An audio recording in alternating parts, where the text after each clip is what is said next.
Welcome to Love and Murder. I'm your host, Char, and I'll be joined by host Ky. Some sisters are uniquely close. As kids, they share an ice cream cone. Maybe share boyfriends as teens. But these two sisters can't seem to get their act together. One thing they could agree on was bloody, unspeakable murder. And they're taking their secret to the grave. Stay tuned. Right here. It's Love and Murder.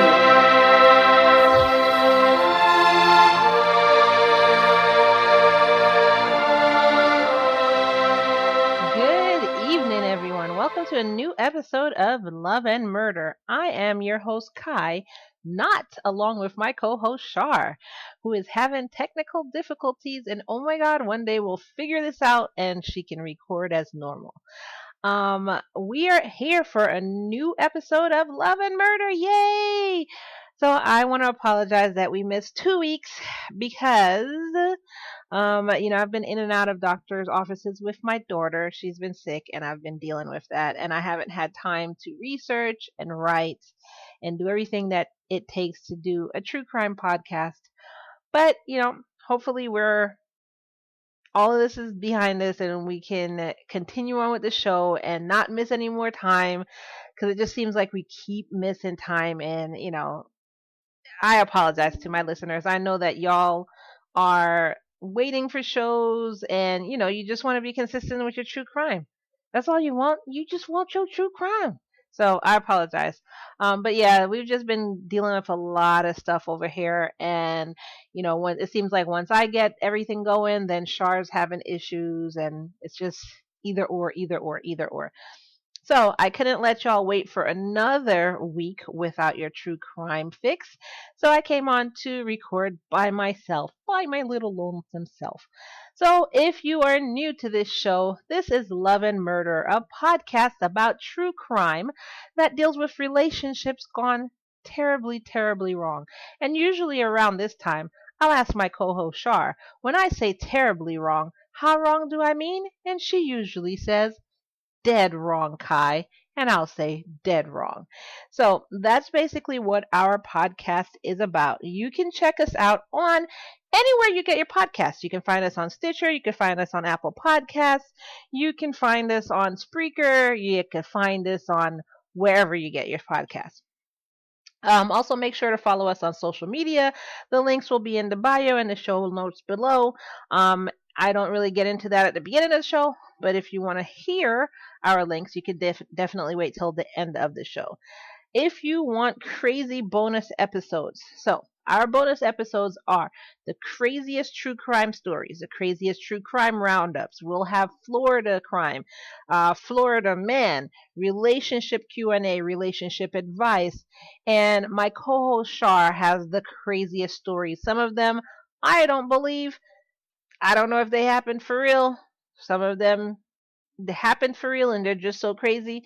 But if you want her to hear her crazy, crazy life, then you can visit us on patreon.com/love and murder and become a subscriber of $3 and above. You will also get access to full episodes of this show of Love and Murder without commercials. So it depends on what subscription you choose. You'll get this without commercials.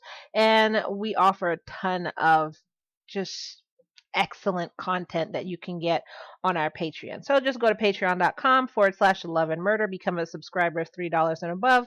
And also, depending upon the subscription you get, you will get show credits as a producer. Now, if you've listened to our show before and you like it, then please go to Apple Podcasts. Go ahead and hit that purple button and give us 5 stars.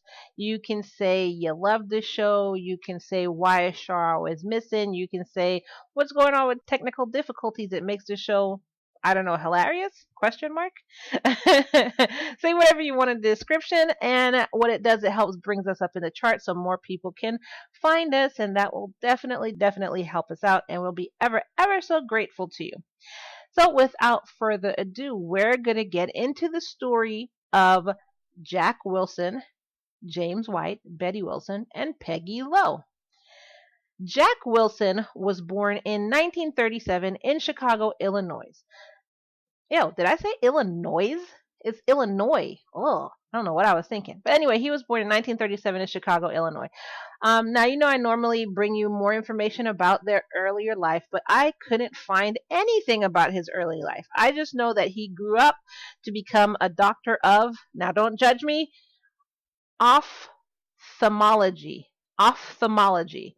Now, if you're wondering, like I was, what an ophthalmologist does, they are a specialist in the branch of medicine concerned with the study and treatment of disorders and diseases of the eye. So he was an ophthalmologist, and he had his practice in Huntsville, Alabama. He was described as a very generous man, very funny, sincere, kind, and quote unquote didn't have a pretentious bone in his body. He sometimes waived the medical charges for patients who didn't have a lot of money, and that is an amazing doctor because everybody, they start their practice for money. You start business for money. You don't start business because it's just something you like to do and then you live off of hopes and dreams. But sometimes once in a while, yeah, you see a patient is definitely needing help, but they don't have the money to afford that help, then I can see how you could do it pro bono or even give them a payment plan, just make it easier on them.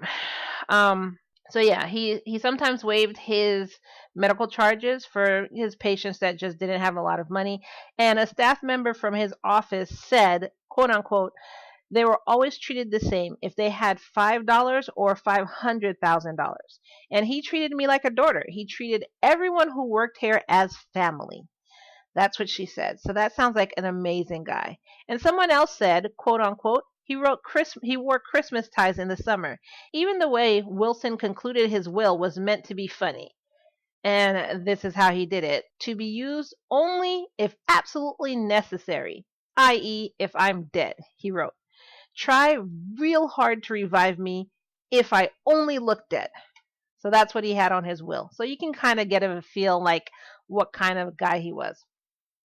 Now, Betty Joy and Peggy Gay Woods were fraternal twins who were born on July 14th, 1945. They were born 12 minutes apart in Gadsden, Alabama. And if you notice by their names, both of their middle names mean happy. Betty Joy and Peggy Gay. Joy and Gay. I don't know if I would do something like that if I had twins. I probably would. Like, I don't know, homonyms or synonyms, something like that. I don't really know if I'd do the whole rhyming thing. I don't know.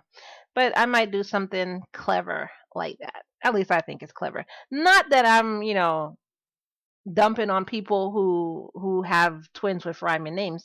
Each his own. It's something I wouldn't do, but I don't look down on it. I knew a set of twins that were named exactly the same thing, except the second and the third at the end. Exactly the same names, except they were just the second and the third.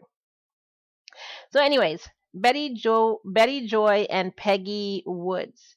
So they were outgoing, they were bubbly kids, and in high school, Betty was a student council office, and was in plays and the school talent shows and stuff like that. And Peggy was the homecoming queen, and she was thought to be the beauty in her school. Like, she was the most gorgeous girl in her school. So based on those descriptions, as you can see, they were both popular. Now, both sisters were so popular and pretty that they ended up getting married like right out of high school. And then, of course, they had children, and then everything didn't work out. And so both of them were divorced a few years after that. Now, I know this is a weird question, but do you think, at all, do you think any of this or most of this was orchestrated? Or do you think it's just like a weird coincidence that they got married at the same, I don't want to say at the same time because it doesn't say exactly when they got married, but they got married around the same time, right after high school. They had a divorce, around the same time. They had children. It could have been that one got married one didn't get married, or they both got married and only one had children, and then one's marriage lasted but the others didn't. But it just seemed like that's like a weird coincidence to me. So let me know in the chat, what do y'all think? Coincidence or orchestrated? Anyway, life moved on, and Peggy ended up becoming a first grade teacher at Vincent Elementary School. She started spending a lot of her time at a Baptist church and later married the deacon whose name was Wayne Lowe. And after she married him, and not because of, but just after she married him, she ended up becoming the lead singer in the choir. Wayne adopted her two children, and then they ended up having a third child together. Now, Betty became a nurse, and she specialized in kidney dialysis and worked at Huntsville Humana Hospital. Now, this hospital is where she met Dr. Jack Wilson, who worked at the same hospital. And, they ended up dating. There's no real filler in there, so I'm just going to say what I say. So basically, they ended up dating, and how stuff goes when you're dating and you think you found the one. So they ended up getting married. And this was actually the second marriage for both of them. Now, after they got married, Betty quit her job and decided to enjoy life as a prominent doctor's wife. So, who can blame her? If that's what they agreed upon, that's what they agreed upon. So both Dr. Wilson and Betty had 3 children. So both of them had 3 children from their previous marriages. And this just became the Brady Bunch, basically, just a large blended family, which wasn't a problem because they lived in a $6 million mansion in a Boulder Circle neighborhood. So who's complaining about 6 children? You'll live in a huge mansion. So fast forward, and they've been married, they have children, they're in their mansion, like you do. And Dr. Wilson and Betty were planning a romantic trip to Santa Fe, New Mexico. And they were going to leave on Saturday, May 23rd, 1992. I wonder if Char's been to Santa Fe, because she lives in New Mexico. So I wonder if she's actually been to Santa Fe. And what's it like? I kind of want to go because it looks, even though it's desert, so I would have to go like in the winter time where it's cold everywhere else but there, but at least it's cold, is not as hot. So I guess, I don't know, it'll be 90 degrees in the winter. But yeah, it looks pretty in postcards and on TV and everything. I kind of want to go there. But anyway, they were going on this trip to try and rekindle the romance in their relationship. As you can imagine, like being a really good doctor, a prominent doctor that everybody wants to see, Dr. Wilson probably had a really busy schedule. So his wife probably felt, like she wasn't getting enough time, and they just needed to rekindle the relationship.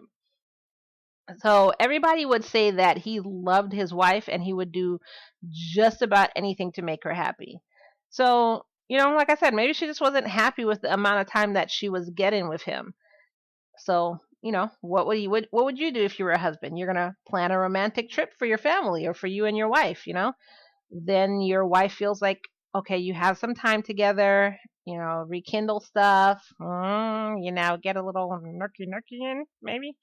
So on the night of May 22nd, 1992, Dr. Wilson left his office around 4 p.m. and came on home.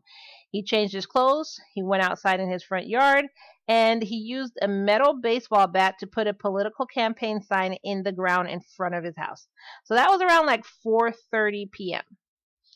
And the type of campaign sign I'm talking about, the typical campaign sign that you pass by a house and it's like, Joe Rogan for president, vote the Rock, something like that. So after he did that, he grabbed the step ladder from the garage and took it to the hallway on the second floor of the house to remove a smoke detector. I guess the smoke detector was beeping like, oh, I hate when that happens. But anyway, as he was working on the smoke detector, he had it like disassembled. So how you take it apart and you're getting ready to put the batteries in or something like that. So he had it disassembled on his bed and he was getting ready to work on it when someone hit him from behind with that same baseball bat that he'd used earlier. And the person just kept beating Dr. Wilson until he collapsed. And then the assailant commenced to stabbing him with a knife. He stabbed him twice. Well, I don't want to say the person stabbed him twice with a knife. And then Betty, she got home around 9:30 p.m. from an